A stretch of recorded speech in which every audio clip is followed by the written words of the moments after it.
Siguro isa na dun yung hindi paglabas ng bahay kasi since prohibited yung paglabas, nakastay ka lang sa bahay, nakakulong lang sa kwarto.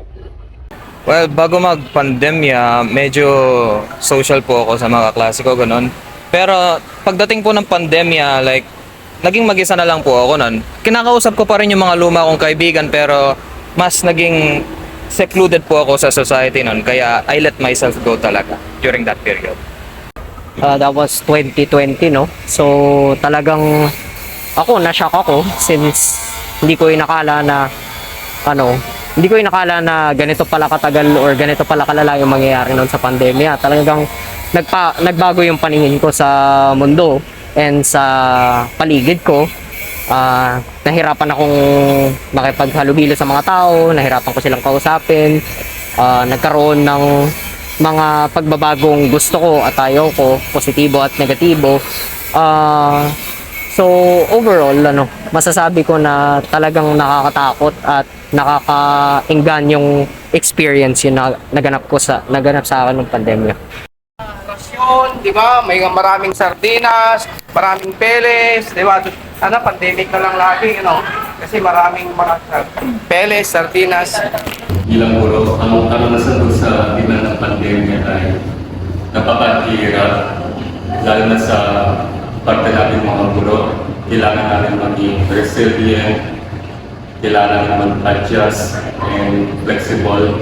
Kasama na rin doon yung magiging risk taker namin sa gitna ng pandemya. Since ay di naman kagaya ng ibang frontliners na meron mga protective suits and handa sa mga ganyan pagkakataon. Pero kami is dala lang namin ang katawan at isip namin.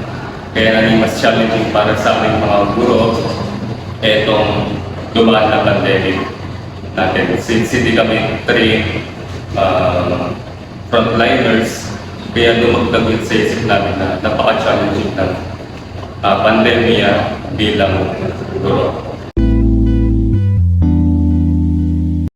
Siguro yung naging magandang epekto niya is mas nakapag-focus ako in terms of readings kasi medyo na-lessen yung mga outdoor activities since pandemic. And yung negative siguro, medyo nahirapan in terms of internet connectivity kasi medyo nahirapan dun sa pagpapasa ng papel and yung mga kapag nagkakaroon ng online class. I mean, sa panahon ng pandemya, yung online class kasi mas madaling mag-aral. Lalo na kasi, honestly, mas madaling mag-cheat nun. Kaya tumaas yung grades ko pero in an unfair way. I'm just being honest. Yung bad way ay ayun nga. More on work smart, not hard yung naging mindset ko. In reality, dapat ma-imply yung both smart and hard na aspect na yun. So, yun.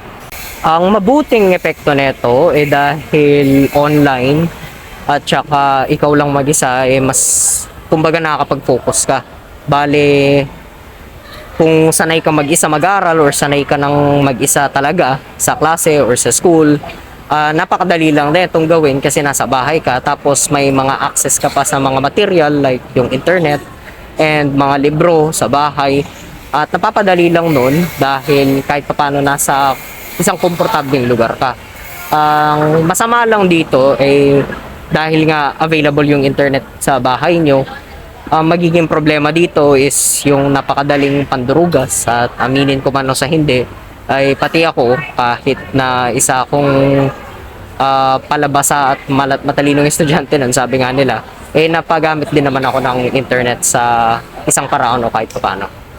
Ang naging mabuting epekto ng pandemic ay yung mga pamilya na hindi laging nagsama-sama sila. Yon. Ano naman yung hindi? Marami ang nagsara ng mga negosyo. Ang naging magandang epekto ng pandemya ay nagkaroon kami ng oras para magpahinga, magkaroon ng preparation, magkaroon ng plano kung paano namin ipaplano or execute yung uri ng klase namin sa gitna ng pandemya. Yun yung una, nagkaroon kami ng parang makonsel sa sarili namin na nagkaroon kami ng pahinga. And another, ano na yung masamang epekto ng pandemya para sa akin ay hindi namin masyadong nakakausap yung mga estudyante namin. Kasi sa amin, dito sa school namin, meron kaming dalawang modes of learning. Meron kaming modular and meron kaming online consultation or online class. Sa modular namin, sa tingin ko is parang hindi gaano natuto yung mga bata sa paggamit ng modules nila. Since it lacks feedback from the teacher, kaya parang nakukulangan ko yung mga bata sa mga information and sources dun sa modules natin. Hindi masyadong elaborated yung mga nakalagay sa modules natin. Sa online class naman, okay naman, yun lang, nagkaroon din ng problema dun sa mga gamit ng bata. Hindi lahat ng bata ay may laptop, may computers, kaya isa din challenge yun sa pandemic natin. So yun yung nakikita kong naging magandang at pangit na kinalabasan ng pandemic natin sa pagtuturo at pag-aaral natin. Yung pangatlong question naman, sir, is ano-ano ang naging karanasan ninyo as a whole sa online class? Yun.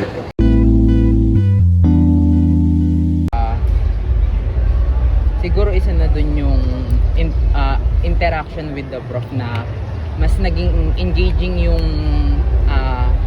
class participation kasi instead na magsasalita ka sa klase, pwede mo siyang i-voice out through message sa chat box sa Teams. Panahon nga ng pandemya, like puro online, na-addict ako sa mga social media, ganyan. So habang sa computer, nag-online class, pinapatay ko lang po yung camera ko, tsaka ako nag-scroll sa social media. Kaya yung attention span ko, kumbaga, lumala ng lalo. So yun yung negative effect na nangyari sa akin. Kasan ko as a whole sa online class, hindi maganda. Kasi kahit papano, mas napilitan lang akong mag-aral ng mga lesson namin ng mag-isa. At sobrang condensed nung pagtuturo ng mga teacher namin. Kaya hindi ako natuto masyado. At nag-rely lang talaga ako sa sarili ko, which is, napakahirap na bagay talaga. Online. Okay. Ang kagandahan ng online ay dahil hindi na sila kailangan mamasahe, basta may internet sa bahay, so okay na, makapag-aral na sila kahit hindi na sila pupunta ng school. O ano. Ang naging karanasan ko sa online class ay, ang akala kasi ng iba, pag-books namin natin online class ay boring na. Pero para sa akin, mukhang nag-enjoy naman ako dun sa online class ko. Depende na lang yan kay teacher kung class and style ang gagawin niya during the online class. Nag-enjoy din ako dun sa online class namin. Pero mahirap din mag-manage and mag-monitor ng estudyante natin during the online class. So hindi ko sure kung yung mga batang bagyan kaya natutulog, nakikinig. So isa din part yun sa challenge dun sa online class. Pero overall, nag-enjoy naman, pero nakaka-stress. Then, pinag-igating na online class. Kasabay na rin doon yung modular modes na pinag-ibigyan natin.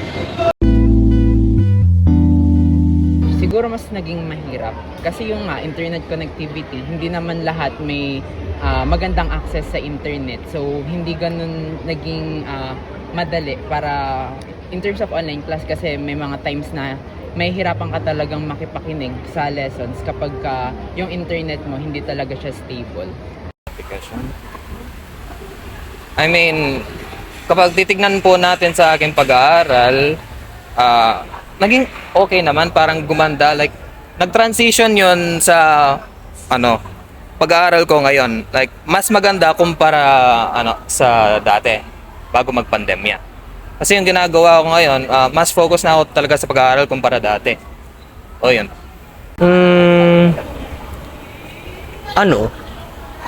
Wala naman nagbago per se, pero at the same time hindi na rin siya katulad nung luma kasi kahit papano natuto akong mag double check at natuto din akong magkaroon ng mga unang hinala or mga doubts kapag nakakabasa ako ng ganito or ganyan.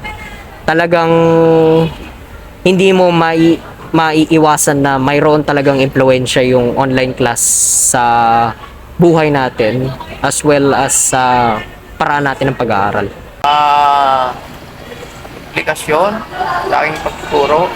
Siyempre, mas maganda kasi na kwan sana na mas na yung mga estudyante nakikita mo. Kaya lang minsan pagka tuturo ka, di mo alam kung naka-off yung camera, natutulog na lang siya, hindi mo na, yun lang hindi maganda. Diba? Halimbawa, akala mo naka-online naman siya pero hindi naman open camera, di mamaya naglilinis pala siya o naglalaba. Alam mo nag-aaral pero hindi pala. Ganon. Tsaka naging madali na rin yung pan nila kasi sa exam, pwede kang mag-YouTube, pwede kang mag-Google, di ba? So ganon ang naging pan, kaya hindi gaanong quality yung naging pan ng. Siguro isa na dun yung magandang aral na treasure your time with your family kasi pandemic it gives us the time to it gives us yung oras na mas spend natin with our families, parang ganun. Mas naging close tayo sa family natin. Kahit masaya tayo sa mga kaibigan natin, kailangan pa rin natin ipabigyan ng tuon ang ating pag-aaral. Kasi tayo mismo ang gagawa ng action para maabot natin ang ating mga pangarap. Mga aral, matuto kayong makipag-usap sa mga kaibigan nyo kasi kahit papano, malayo man sila or not, sila pa rin yung tutulong sa inyo talaga. And speaking from experience, dahil yung mga kaibigan ko noon ay nasa malayong lugar, habang ako ay naiwan sa school namin noon, sinasabi ko sa inyo na kapag kinausap niyo sila, kahit isa o dalawang beses man lang sa isang araw, basta makausap niyo lang sila, I think yun yung napakagandang aral doon kasi hindi lahat ng aral matatagpuan mo sa classroom, matatagpuan mo doon sa mga kasama mo. Siyempre, ang aral ko, online man o ano man, basta mag-aral ng mabuti, pahalagahan ng sakripisyo ng mga magulang dahil kahit hindi naman nila pinupulot yung pera, mag-aral ng mabuti.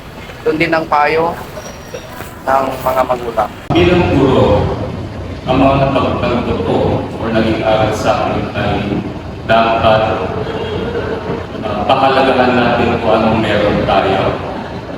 Pangalawa, let us not take everything for granted kasi hindi natin alam ang mangyayari sa mundo or hindi natin alam ang kakalagasan dahil bilog ang mundo natin. Dapat dito, maging handa tayo sa lahat ng oras or dilubyo na pwede mangyari. Bali, ganun para sa akin ang realizations ko. Maging makontento tayo, huwag natin i-take for granted ang lahat, and maging handa talaga tayo sa lahat ng pwede or isipin na mangyari sa buhay natin. Ayan, sir. Maraming salamat sa pakikipanayan sa amin, sir.